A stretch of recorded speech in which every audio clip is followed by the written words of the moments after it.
Vamos a continuar, hermanos, meditando sobre el método de la justificación. Hoy leíamos un texto importante, hermanos. Bueno, todo texto es importante según la intención, la perspectiva. Dice la palabra de Dios que estas cosas han sido escritas.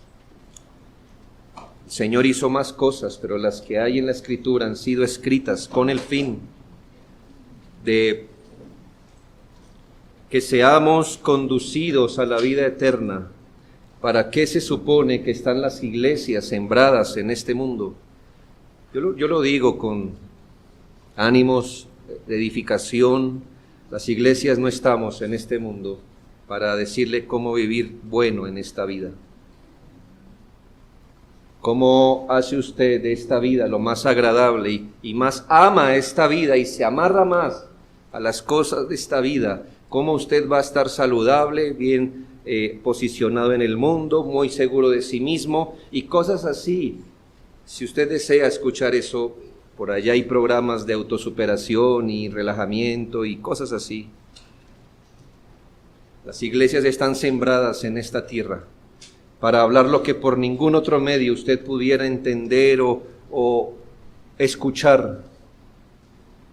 Y es cómo el hombre será justificado delante de Dios, cómo hallar salvación, qué significa eso.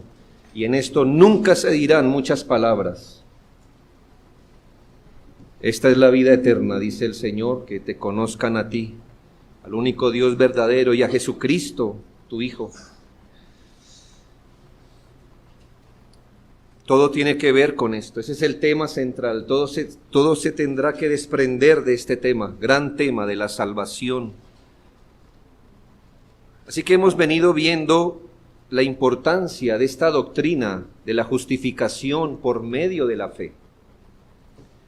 Luego hemos considerado cuál es la naturaleza de esta obra de Dios. Luego vimos su autor, quién es el autor de la justificación. Y anteriormente vimos la base sobre la cual se sostiene esta doctrina. Y hoy nos dispondremos a señalar el asunto, aquel asunto que va directamente ligado a la base de la justificación. Recuerda, hermanos, que hablamos de la base de la justificación como de la justicia de Cristo. Esta es la base de la justificación. ¿Cuál es la base sobre la que se edifica esta doctrina? Que el Señor fue obediente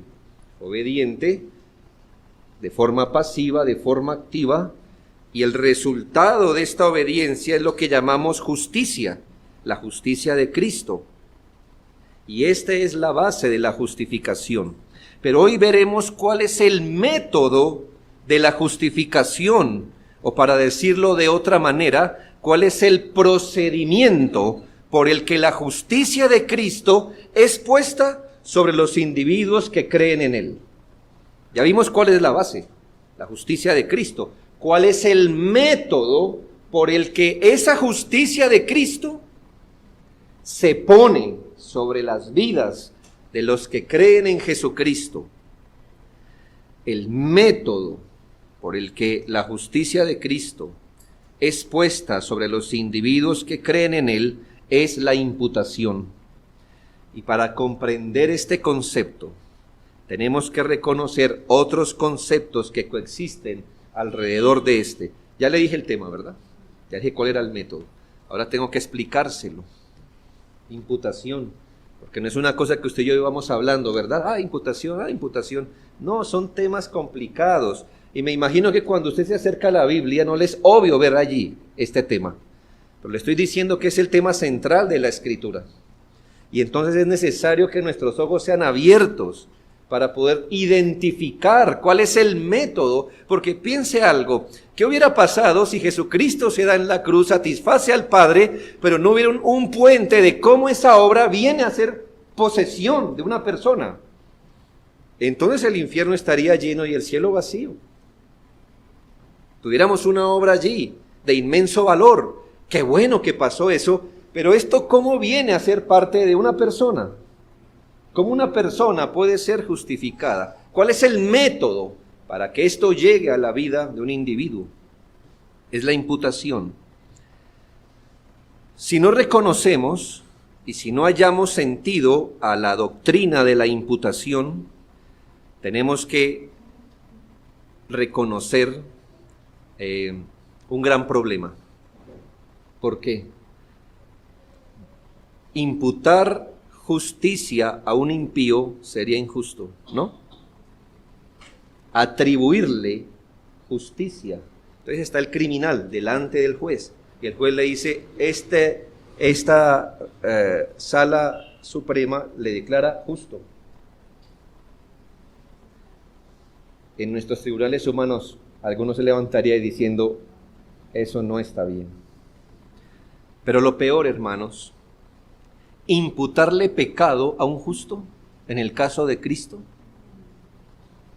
eso sería más terrible, ¿no cree? De manera que imputar justicia a un impío, así como lo más grave, imputarle pecado a un justo, sería reprochable para un Dios que es perfecto en justicia. Por eso es necesario entender el tema y entender conceptos que están alrededor, sin el cual no daría ningún sentido esta doctrina. El primer concepto que deseo que miremos es el concepto bíblico de fiador. Fiador. El primer concepto que debemos entender para hallar la perspectiva adecuada de la imputación es aquella figura legal del fiador, garante o responsable de algo. Nadie puede decir que esta figura es injusta, porque aún en el mundo de los contratos y negocios, la figura del fiador aplica para que ningún compromiso adquirido legalmente sea esquivado. Así que usted no puede decir, esto es injusto, ¿cómo es que Dios va, es fiador? No, la vida es así, haga cualquier contrato. Cualquier contrato. Es más, si usted fuera el que vendiera el producto, usted es el que exige el fiador. ¿Para qué? Para asegurar que el compromiso que se adquirió se cumpla y que el deudor no incumpla sus compromisos. Esta figura de fiador consiste en que un individuo se encarga legalmente de responder por otro en cuanto a las obligaciones contraídas, si es que éste no puede responder por ellas. Así que esta persona acoge la responsabilidad de otro y dice, en caso que éste no pueda responder, yo me hago completamente. Él está diciendo, yo soy la garantía de él, yo soy responsable por él, es decir, soy fiador de él. Entonces se hace un contrato donde el demandante jamás va a perder. O le paga uno, o le paga el fiador, pero él siempre va a recibir la paga. Y el responsable se compromete a cierto curso de acción o de pago, pero si resulta insuficiente haciendo lo que debería hacer o no pagando, el fiador asume completamente esa obligación. Bien, ¿le da lógica eso? Perfecto, pero no por ser lógica deberíamos creerla. Aquí el punto ¿es bíblico? ¿La figura del fiador es bíblica? Estamos hablando del tema de la salvación, ¿me hago entender? No del fiador, de las otras fianzas habla Proverbios y le dice que ojalá nunca haga eso. Pero en el caso de la salvación, no es si esto nos suena lógico, sino lo más importante si es bíblico. A causa del tiempo solo le voy a dar 2 ejemplos de la figura del fiador en el tema de la salvación. En primera medida tenemos la designación literal que Hebreos 7:22 hace de nuestro Señor Jesucristo. En este texto se presenta al Señor como garante o responsable sobre quien descansa el nuevo pacto. Dice Hebreos 7:22, por tanto Jesús es hecho fiador de un mejor pacto. Ahí está, literalmente, Jesucristo es fiador. ¿de qué? Del mejor pacto. Bueno, entonces tenemos que entender mejor pacto con respecto a qué. Entonces, aquí está haciendo un contraste con el primer pacto, con el pacto mosaico, con el pacto de Moisés, que fue quebrantado. Ese pacto fue quebrantado. La condición era: obedézcanme completamente en toda la ley y yo seré su Dios, pero si no me obedecen, los acabo, los esparzo por la tierra, etcétera. ¿Y qué pasó con el pueblo judío? Pues exactamente esto: el pacto mosaico fue quebrantado. Este pueblo quedó expuesto a la maldición por su transgresión. Ese pacto que consistía en sombras, figuras de lo que habría de venir. Con respecto a ese, el nuevo pacto en el que hoy estamos se trata de un pacto donde promesas y bendiciones son provistas y aseguradas a todos los elegidos. ¿Por qué? Porque tiene como garantía la muerte de Cristo. Por eso dice: Él es hecho fiador de un mejor pacto. ¿Por qué? Porque está hecho sobre el sacrificio o sobre la sangre de su Hijo. De manera que podemos decir que Jesucristo, por su sangre preciosa derramada, es el garante, responsable o fiador de un mejor pacto. ¿Garantía de qué? Garantía de que Él pagó delante de Dios todo requerimiento, y garantía de que los que creen serán salvos y nunca se perderán. ¿Sobre qué está soportada esos términos? Que el Padre estará satisfecho y no condenará al que cree. ¿Y sobre qué base está sustentado el que aquellos que creen serán salvos y nunca se perderán? Sobre la base de la sangre de Cristo.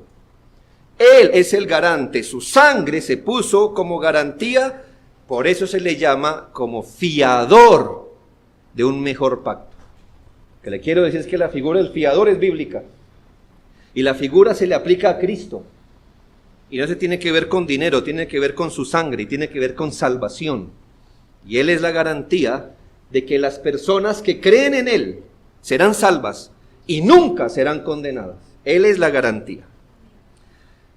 El segundo ejemplo de fiador, responsable o garantía es Juan 10:15. Y aunque aquí no se use la palabra, el concepto está allí. Juan 10:15 dice: así como el Padre me conoce y yo conozco al Padre, estas son palabras de Jesús, y pongo mi vida por las ovejas. Esto es, pongo mi vida como prenda de pago por las ovejas. Yo estoy pagando con mi vida por las ovejas destinadas para el matadero, listas para ser sacrificadas, según este texto, serían rescatadas con la sangre del pastor. Aquí hay algo interesante. Bajo el antiguo pacto, miles de ovejas fueron ofrecidas en sacrificio por la gente, pero aquí el pastor es ofrecido por las ovejas. Pero el punto es, hermanos, que el texto dice que Él dio o daría su vida, y dice: yo pongo mi vida por las ovejas. ¿Entiende el concepto de fiador? Él está diciendo: yo pongo mi vida por ellos. Yo me hago responsable de ellos.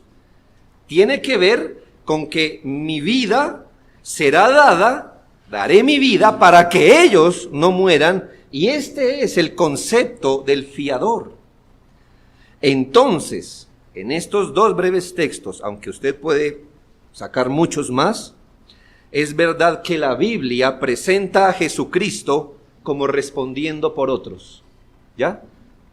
Él es fiador, Él es responsable por otros, Él es garante por otros. Él ofreciéndose no solo por causa de, sino en lugar de las ovejas. Esto nos indica algo, que nadie será salvo si Jesucristo no es su fiador. Usted puede tener a Cristo como un gran maestro, como un gran filósofo, como que amó, como que todas estas cosas, qué bonito.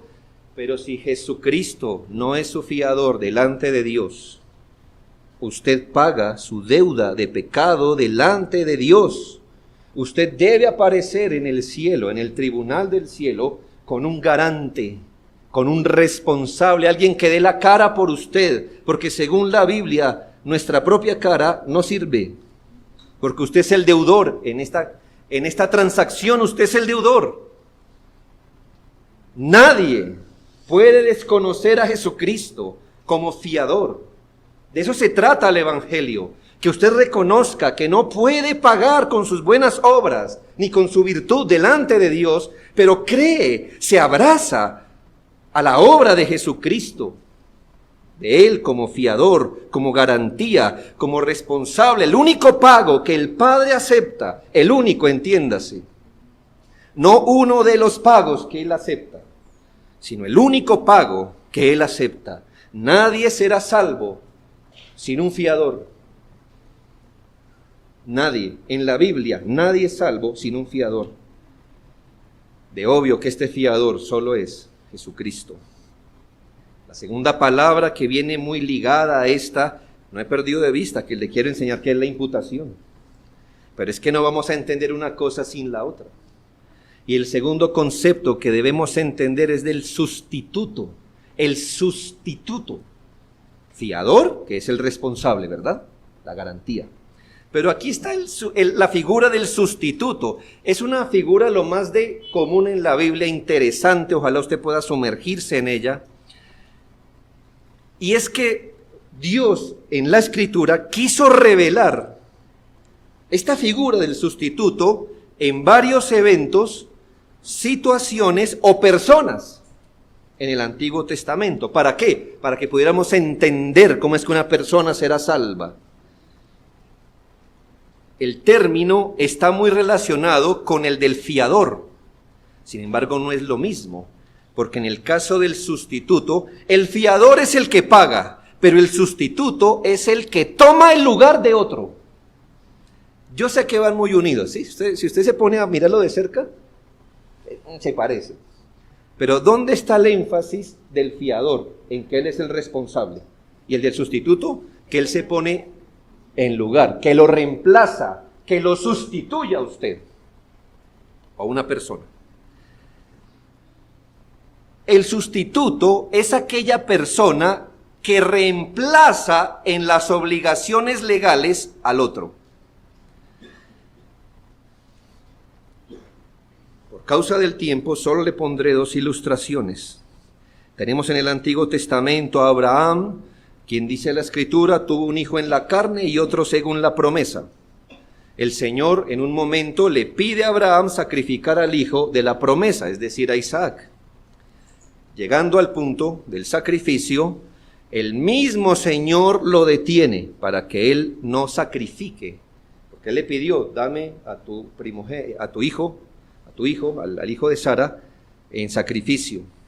Así que él iba a obedecer.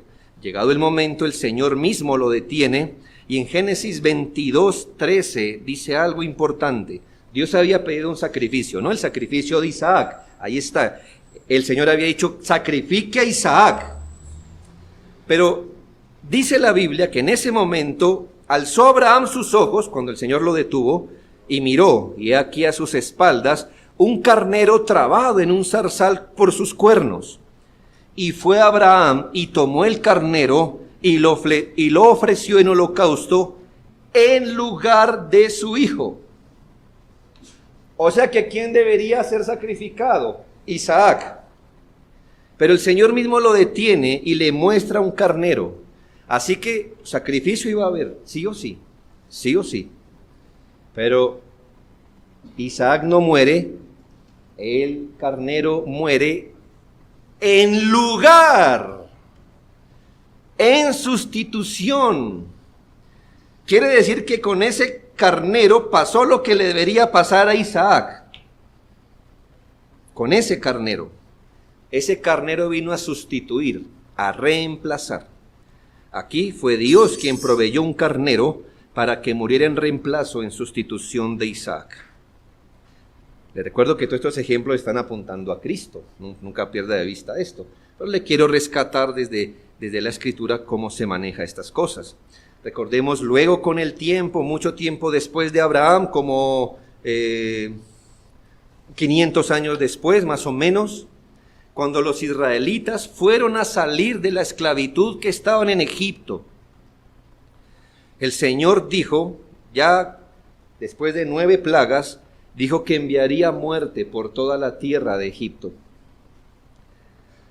Que la muerte entraría en todas las casas, menos en las que se sacrificara un cordero, cuya sangre debería ponerse en la viga superior de la puerta. Ese es el dintel, la parte superior. Estaban las columnas de la puerta, estaba una parte arriba, el dintel. El Señor dijo que esto quedaría como rito perpetuo para Israel. Por generaciones, aún después de ser liberados, después cuando estuvieran en la tierra y un hijo preguntara, papá, ¿por qué estamos pintando de sangre el dintel de nuestra puerta? En Éxodo 12, 26 y 27 dice, y cuando os dijeren vuestros hijos, ¿qué es este rito vuestro? Vosotros responderéis, es la víctima de la Pascua de Jehová.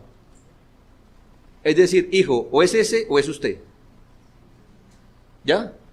¿Es él o es usted? Y el Señor nos enseñó que era él, para que usted no muriera. Resulta que si eso no hubiera sido hecho, el día que Israel salió de Egipto, si no muere un cordero en su casa, hubiera muerto su primogénito. Ahí no dice, ore, por favor, ayunen si me hacen el favor. No, ahí era, mate un cordero. Alguien debe morir. O su primogénito o el cordero. Era la víctima de la Pascua. El cual, dice, pasó por encima de las casas de los hijos de Israel cuando hirió a los egipcios y libró nuestras casas. En este caso, ¿qué era este cordero pascual sino el sustituto? El reemplazo. Otra vez, el reemplazo que había puesto Dios como salida para que otro no muriera. El fiador es el que paga y se responsabiliza, pero el sustituto es el que reemplaza.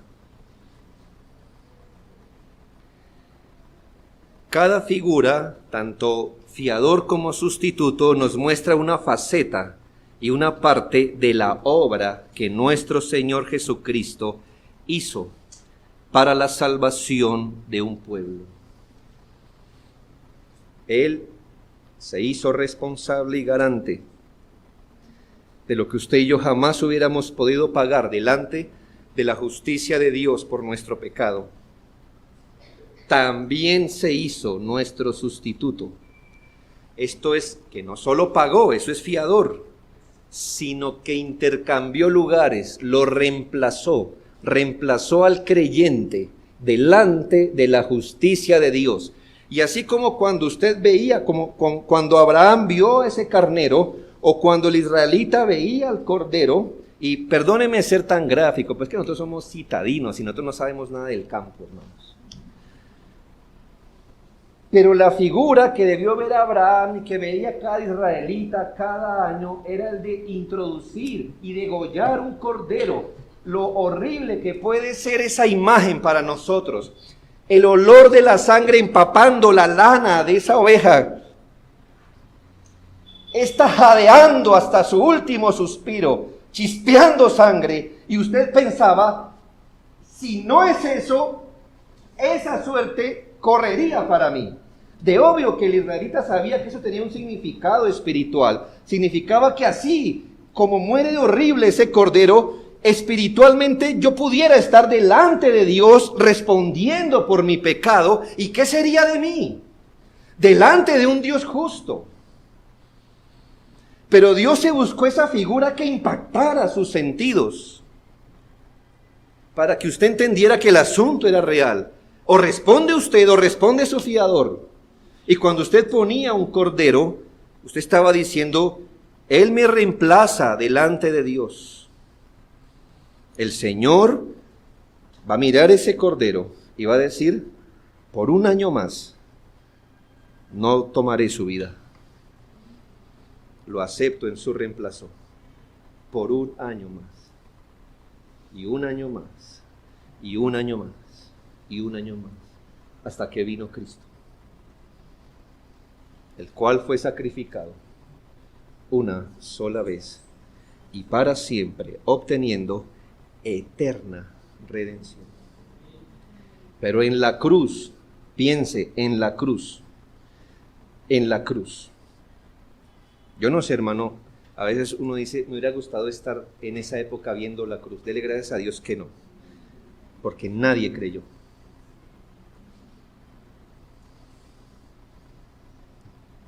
Hoy podemos ver la cruz como creyentes. En esa época, muy posible, hubiéramos gritado, crucifícale.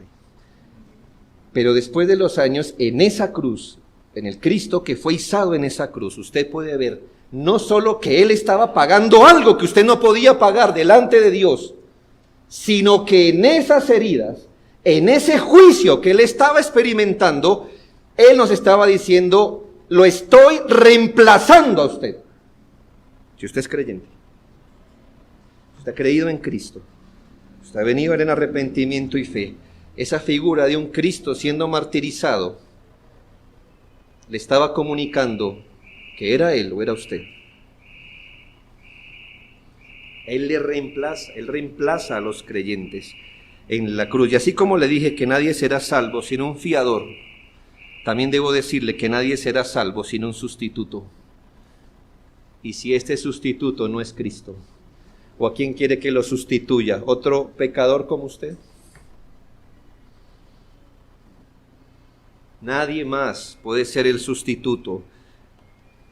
Y entienda esto, en cuanto al fiador, alguien debe pagar la deuda de pecado. O presenta a Cristo al frente, o usted paga.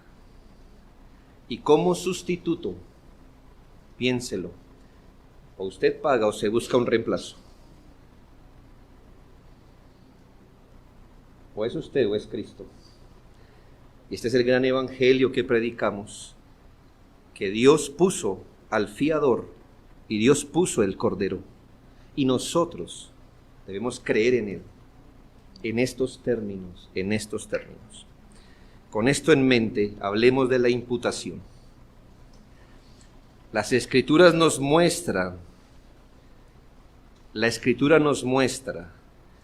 que tanto el pecado como la justicia pueden ser imputados. ¿Se acuerda? Ese término es muy judicial, ¿verdad? Imputación de cargos. Cuando alguien es llevado delante de la justicia y se le leen, de obvio, los cargos que debería esta persona presentar.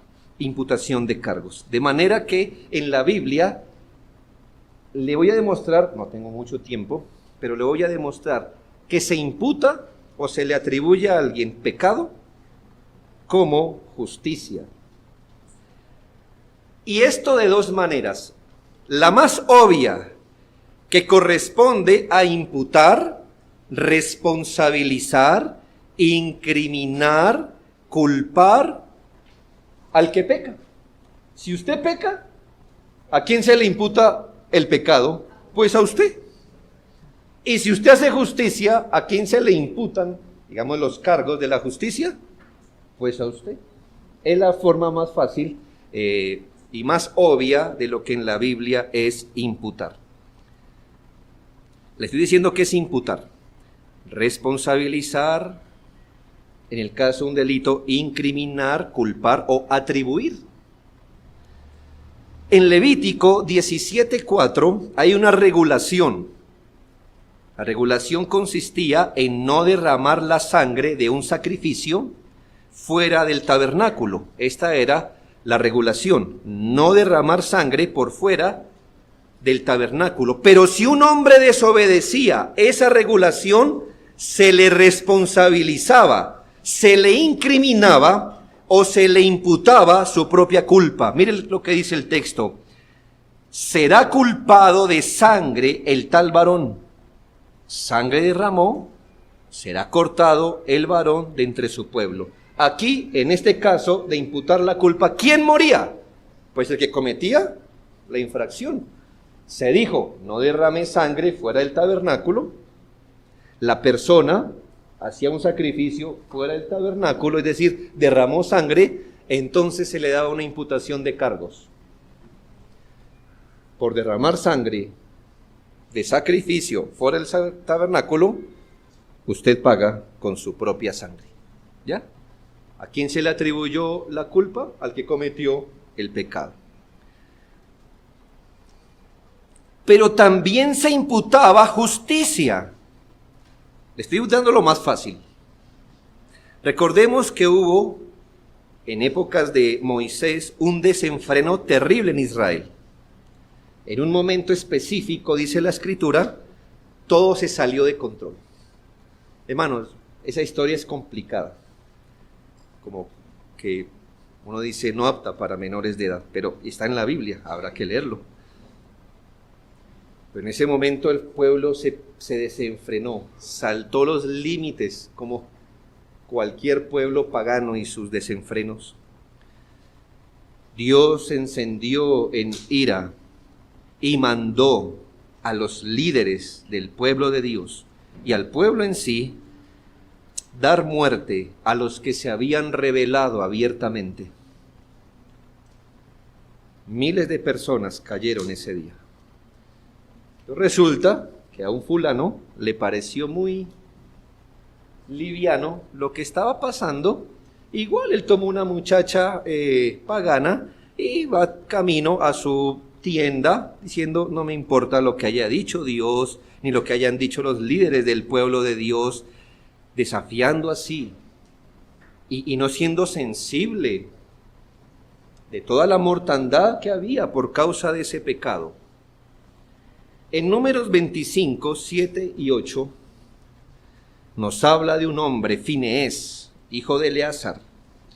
Dice, y lo vio Fineés, hijo de Eleazar, hijo del sacerdote Aarón, y se levantó de en medio de la congregación y tomó una lanza en su mano y fue tras el varón de Israel a la tienda y los alanceó a ambos, al varón de Israel y a la mujer por su vientre, y cesó la mortandad de los hijos de Israel. Recordando este episodio, el Salmo 106:31, o sea, remembrando esto que pasó allí, ¿qué dice el Salmo 106:31 de Fineés? Dice, entonces se levantó Fineés e hizo juicio, y se detuvo la plaga, y le fue contado por justicia de generación en generación. ¿Quién hizo justicia? Fineés. ¿A quién se le contó por justicia? A Fineés. El hombre que derramó sangre fuera del tabernáculo pecó. ¿A quién se le contó como pecado? A él. Se le imputó el pecado a él. En el caso de Fineés, hizo justicia. Se levantó para pelear por los intereses de Dios. ¿Y a quién se le contó por justicia? Pues a él. Esta es la parte fácil. Pero el punto que enseña el Evangelio es, escuche, cuando se le atribuye o imputa la culpa del pecado a otro individuo y se le cuenta al otro como si lo hubiera cometido. ¿Ya? Esto es de lo que nos habla el Evangelio. Cuando una persona peca, comete injusticia, pecado, un terrible mal, y ese pecado se le atribuye a otro, a quien se le cuenta como si ese fuera el que lo hubiera cometido. O cuando, de esto nos habla la salvación, cuando se le atribuye justicia a una persona que no ha hecho nada. Se le atribuye justicia de otra persona y se le trata como si ella hubiera cometido el acto de justicia. Es como si la acción fuera hecha a través de otra persona. Haga memoria por un momento de quién mató a Urías Eteo, en épocas de David. Segunda de Samuel 11:24 nos dice quién mató a Urías. Pero los flecheros de los hijos de Amón, los flecheros tiraron contra tus siervos desde el muro, y murieron algunos de los siervos del rey, y murió también tu siervo Urías Eteo. ¿Quién mató a Urías? Pues los flecheros, hermano, ahí está escrito. Ellos dispararon la flecha y Urías cayó por las flechas de los amonitas. Pero cuando el Señor imputa los cargos en 2 de Samuel 12:9, Dios dice a David: ¿por qué pues tuviste en poco la palabra de Jehová, haciendo lo malo delante de tus ojos? A Urías Eteo heriste a espada. ¿Ya ve qué es imputar a otro? ¿Quién disparó la flecha? Los amonitas. ¿A quién se le imputó ese pecado? A David. ¿Y Dios lo trató a él? Como completamente responsable del crimen que cometió. Este delito se le imputó a David. Entonces, si es bíblico, le recuerdo que todo esto que está escrito, dice la Biblia, todas estas historias que están escritas en el Antiguo Testamento, son dadas a los que íbamos a vivir en el fin de los tiempos, es decir, cuando Jesucristo fuera revelado, para que entendiéramos la salvación, para que entendiéramos los asuntos de la salvación. Luego, en la carta del apóstol Pablo a Filemón, ubíquese en Filemón, por favor, solo tiene un capítulo. En la carta de Pablo a Filemón le recuerdo que Pablo está intercediendo por un esclavo llamado Onésimo. Onésimo era esclavo de Filemón, pero Onésimo como que no era buena gente. Claro, era esclavo, sí, pero no era buena gente. No cumplió el contrato de la época. Y en el contrato de la época usted no podía huir. No podía huir. Las leyes antiguas decían que si un esclavo huía, debía ser muerto. Pero ¿a dónde corrió Onésimo? Corrió y llegó a donde Pablo. Seguramente lo conocía como ese hombre que iba a casa de su amo Filemón. Y el Señor hizo una gran obra en prisión. Usa a Pablo para que Onésimo sea salvo. Y cuando ya es salvo, Pablo dice, no es correcto que yo tenga a Onésimo como mi siervo. Él es esclavo de Filemón. Así que escribe una carta a Filemón en los mejores términos, como disculpando a este esclavo. En los versículos 18 y 19 dice Pablo: y si en algo Onésimo te dañó o te debe, ponlo a mi cuenta. Yo, Pablo, lo escribo de mi mano, yo lo pagaré. Ay, hermano, ¿quién fue el que hizo cosas malas? Onésimo. ¿Y qué dijo Pablo? En otras palabras, lo que Onésimo haya dañado o haya gastado, impútamelo a mí. ¿Sí? Atribúyemelo a mí. Cualquier deuda que él tenga, cuadre conmigo.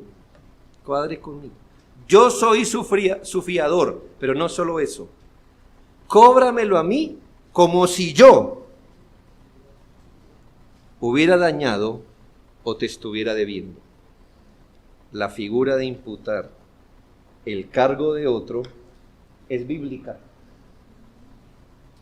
Pero usted no la entendería si no entiende la figura del fiador y la del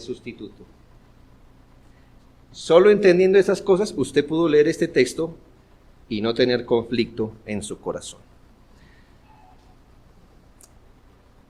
Y básicamente la Biblia dice lo siguiente, que nadie será salvo si no se le imputa a su cuenta la justicia de Jesucristo.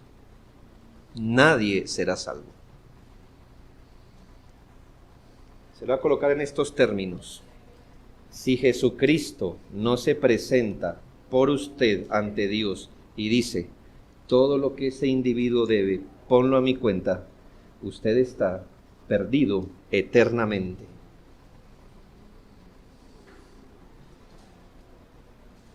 No solo si su pecado lo toma Cristo para responder, sino si la justicia de Cristo se le pone en su cuenta para que entre al cielo.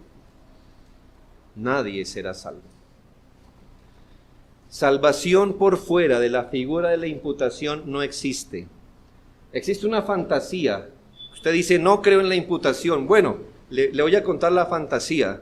Usted mismo, por favor, obedezca la ley de Dios. Usted mismo sea moral y espiritualmente tan bueno como pueda. Y cuando llegue al cielo, dígale esto a Dios. Yo he actuado mejor que lo que actuó Cristo en la tierra, así que me hacen el favor, me abren esas puertas del cielo, que aquí va un justo. Sí, toda razón de reírse. Es más cierta Caperucita Roja o Hansel y Gretel y todas esas cosas. Dele más credibilidad a eso, a que un pecador pueda llegar al cielo diciendo, me hacen el favor, me abren la puerta, porque yo obré con justicia. No tengo mancha, no tengo tacha.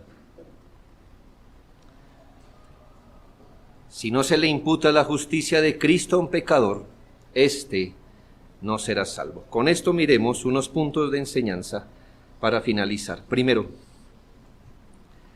Cristo es el fiador de su pueblo elegido. Bueno, ese pueblo elegido luego serán los creyentes, pero Cristo es el fiador de su pueblo elegido, cumpliendo a cabalidad toda responsabilidad legal delante del tribunal de la justicia divina. Cristo es el fiador de su pueblo. ¿Cómo? Cumpliendo a cabalidad toda responsabilidad legal delante del tribunal de la justicia divina. Esto lo hizo Cristo viviendo en obediencia y muriendo en la cruz, como miramos en el sermón pasado. Cristo no solo es fiador, Él mismo es la fianza para los elegidos. Y real y verdaderamente, Él ha cumplido la ley en favor de su pueblo y ha expiado los pecados por su sufrimiento y muerte, también en favor de su pueblo. Él no solo se responsabilizó o se puso como garante legal, sino que en lo que se refiere a la obediencia perfecta a los mandamientos, Él los sustituyó. Él los reemplazó delante de la santidad de Dios, de manera que se les cuenta como si ellos hubieran hecho justicia. ¿Quién obró en obediencia a todos los requerimientos de la justicia de Dios? Jesucristo. Pero Él les imputa eso a su pueblo de tal manera que cuando Jesucristo obedecía, Él estaba sustituyendo a su pueblo en la obediencia delante de Dios, y Dios toma a su pueblo como si ellos hubieran hecho justicia. Y en aquella muerte que los elegidos, considerados como pecadores, deberían morir, Él también los sustituyó, Él los reemplazó delante de la justicia divina, y se les considera a ellos como habiendo satisfecho ellos mismos la transgresión de la justicia. Cristo es el fiador de su pueblo. Él cumplió. Él fue el garante, pero él cuando obedeció, estaba obedeciendo en sustitución. Y cuando estaba muriendo sustituyendo a su pueblo de tal forma que Dios le cuenta a su pueblo como si ellos hubieran hecho justicia y como si ellos hubieran satisfecho la justicia de Dios.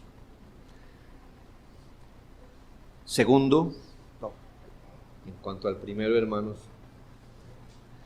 no es fácil explicar esto. Pero es que dice la Biblia, es una salvación tan grande que yo no puedo decir, Dios es amor, acéptalo, va para la casa y repita una oración. No se puede. Es que hay muchas cosas allí metidas en medio. Dios es amor, hermanos. Es ¿quién más, de qué mente vino este método? Pero si yo no le explico otras cosas, Dios es amor es una frase vacía. Si no le explico cosas. Segundo, es esta justicia, la que le hablé, la que él ganó por obedecer y morir. Dos cosas, ¿no? Obedecer los mandamientos y morir en la cruz. Es esta justicia la que luego es imputada a los elegidos. Y puesto que Cristo es el fiador y sustituto, Dios considera a su pueblo como si ellos mismos hubieran cumplido toda justicia. Encontramos la palabra imputar en Romanos 4:6. Es la palabra logizomai, significa esta palabra estimar, inculpar, atribuir, considerar o contar como, o tener por algo, entre otros significados. El texto dice, como también David habla de la bienaventuranza del hombre a quien Dios atribuye justicia sin obras. Es decir, bienaventurado el hombre a quien Dios imputa. Considera como si él hubiera hecho justicia sin obras. Al que cuenta como un ser justo. Bienaventurado el hombre al que Dios tiene por justo, sin sus obras. Es bienaventurado un hombre así. No sería de otra forma, hermanos. Los méritos, la justicia, el desempeño de Cristo y su virtud son imputados a los creyentes. Y este es el método por el que Dios absuelve legalmente al hombre y lo declara heredero de la vida eterna. Este es el método por el que el Señor absuelve legalmente a un hombre y lo declara heredero de la vida eterna. La imputación es ese método.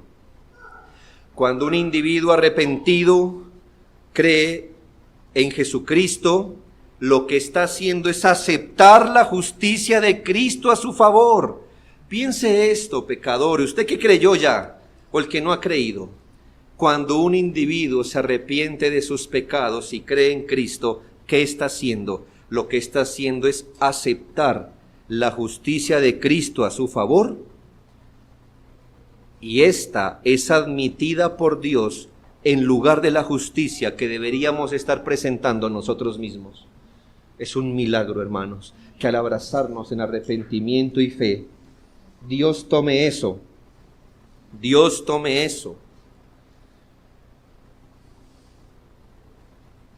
y lo acepte a nuestro favor como la justicia que debería estar en nosotros mismos.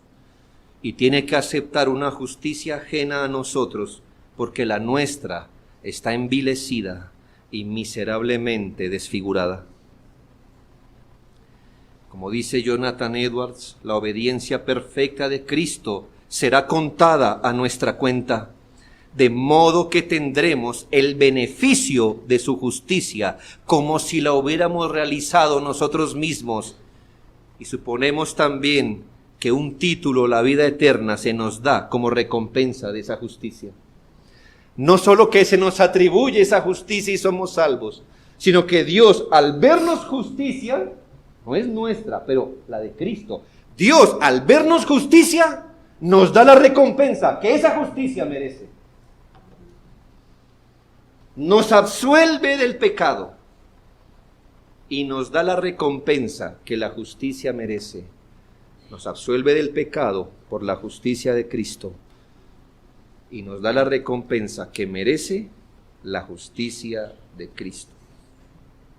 Por eso le digo que usted, sin un fiador o sin un sustituto, usted no es nada. Ni yo tampoco, de obvio.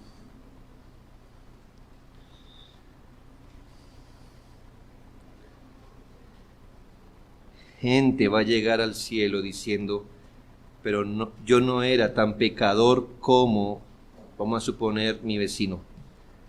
Y puede ser que así sea, pero su misma boca lo condena. Porque usted no está diciendo que es justo, solo que usted no era tan pecador como el otro. ¿De qué le servirá estar en el infierno compartiendo el lugar de tormento con pecadores más grandes que usted, si usted mismo era un pecador?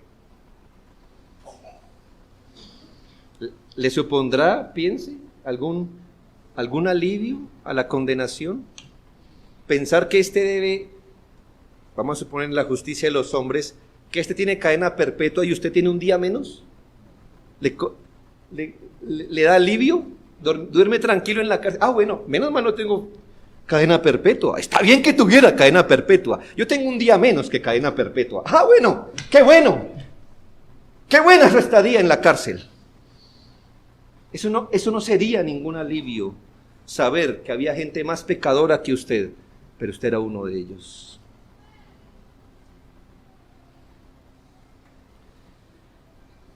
Tercero, apreciemos en la justificación una doble imputación,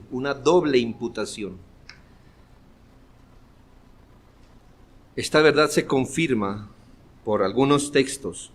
¿Qué quiero decir con doble imputación? Que en esa transacción divina de la salvación, a Cristo se le imputa nuestro pecado, como que la justicia de Cristo se le imputa a los creyentes. O sea, que Dios toma, levanta de la vida de estos individuos, tanto de Jesucristo, le levanta su historial de justicia, como que levanta de nosotros esta carpeta horrible de pecado, se la levanta de nosotros e imputa lo contrario a ambos.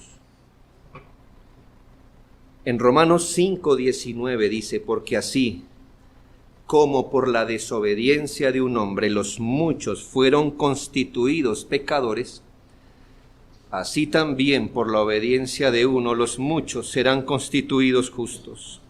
Aquí se contrapone a Adán y Cristo. Se habla de la desobediencia de uno y de la obediencia de otro, y las consecuencias. Que unos fueron constituidos pecadores y otros fueron constituidos justos. Ser constituido es una figura legal aquí. Es como ser establecido legalmente para cumplir una obligación. El acto pecaminoso de Adán, piense, el acto pecaminoso de Adán se imputa a sus descendientes. ¿Cómo sabemos, hermano? Comer del árbol, ninguno de nosotros estaba allí comiendo con él. El acto pecaminoso lo cometió él, pero se imputa legalmente a sus descendientes.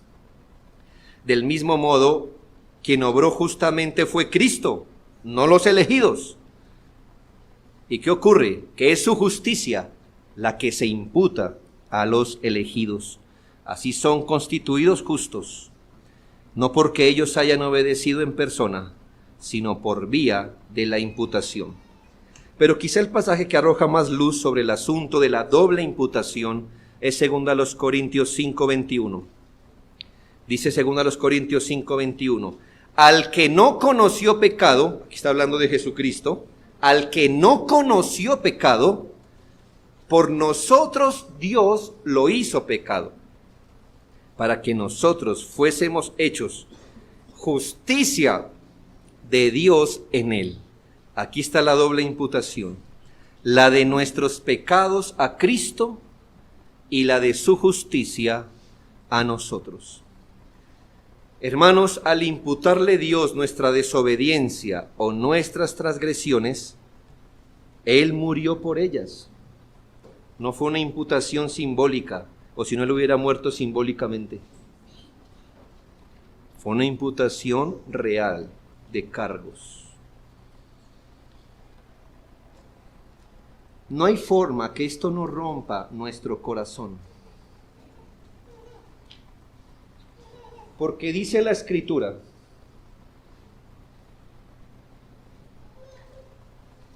que Él en la cruz llevó el acta de los decretos. Cuando moría una persona en la cruz, se desenvolvía un pergamino, un acta que traía escrito la imputación de cargos por la que Él estaba en la cruz. Tan solo pensar, espiritualmente hablando, que alguien haya desenvuelto un rollo y le haya empezado a enumerar a Cristo lo que usted y yo hemos hecho, lo que usted y yo no hemos parado de hacer desde que nacimos, que es pecado, y se lo hayan leído al justo, al que no conoció pecado.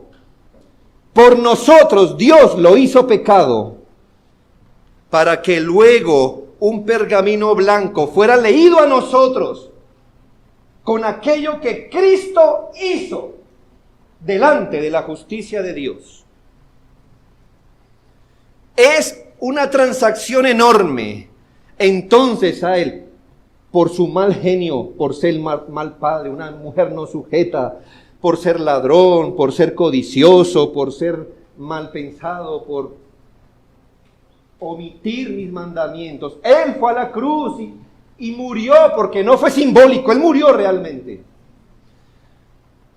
Y el Señor se voltea a su pueblo y dice: me deleito en su obediencia, pero no es nuestra. Al que no conoció pecado, Él no conoció pecado internamente ni por comisión personal. Él fue hecho pecado. ¿Y quiénes son hechos justicia? Los que no conocemos qué es la justicia.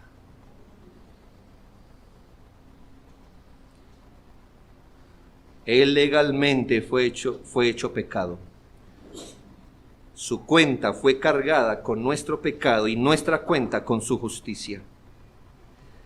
Dice John Gill: Él fue hecho pecado por imputación. Los pecados de todo su pueblo fueron transferidos a Él, puestos sobre Él y colocados a su cuenta, y teniéndolos sobre Él, fue tratado por la justicia de Dios como si hubiera sido no solo un pecador, sino una masa de pecado, porque ser hecho pecado es más fuerte que ser hecho pecador. No dice la Biblia, fue hecho pecador. Hay una expresión más fuerte para Él. Fue hecho ¿qué? Pecado mismo.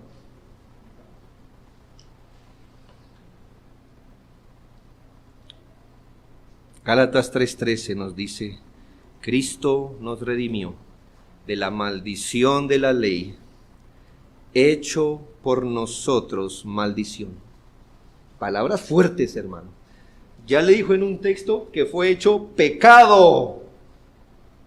¿Y ahora qué dice este texto? Hecho por nosotros. Otra vez la doble imputación. Hecho por nosotros maldición. Ni siquiera maldito. La maldición misma.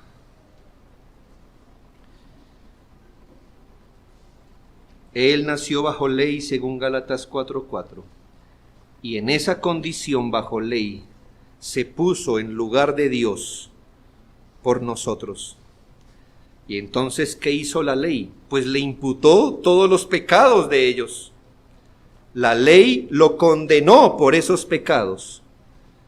Y así, la muerte bajo maldición fue su paga.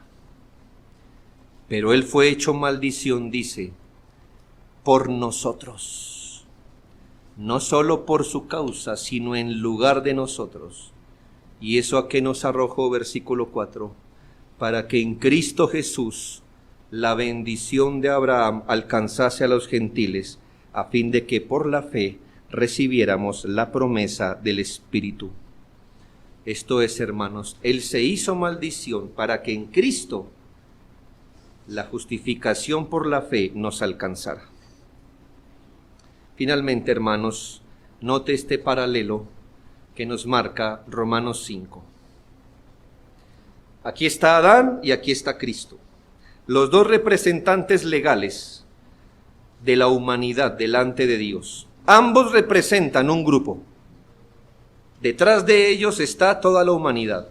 Así que Dios va a tratar con el representante. Él no va a tratar con todos, con el representante. Y aquí está el primer Adán, el Adán del Edén, en representación de toda la humanidad habida y por haber, con una tarea: un breve tiempo de obediencia delante de Dios. Es decir, andar en justicia delante de Dios en todo lo que se le había ordenado.